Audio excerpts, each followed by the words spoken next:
విషయాలు చర్చించుకుందాం. నన్ను చాలా అందగత్తె అని అంటారు. ఎందుకంటే సృష్టికర్త బ్రహ్మ యొక్క మానసిక పుత్రికలు. అన్య అంటే లోపము లేదా వంకర అనే అర్థం. అహన్య అంటే ఏ లోపము లేని పరిపూర్ణ అందాల రాశి అనే అర్థం. ఎంతో అంకిత భావంతో నా భర్తకు సేవ చేస్తూ ఉండేదాన్ని. నా ప్రమేయం లేకుండా నా జీవితంలో ఒక అపశృతి ఎదురయ్యింది.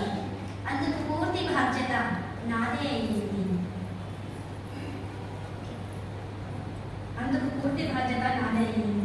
నా భర్త నన్ను ఒక రాయిగా మారమని శపించాడు.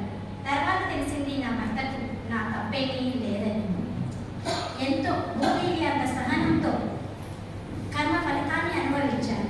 నిరాశ, నిస్పృహ, కోపం, బాధ ఇలాంటివేమీ లేకుండా పరిస్థితికి తలవంచి రాయిలాగా గడిపాను. మీరు నా ద్వారా తెలుసుకోవలసింది, నిష్కామ సేవ చేస్తూ మంచి చేయకూడదు. గతం ఎంత చేదైనా భవిష్యత్తు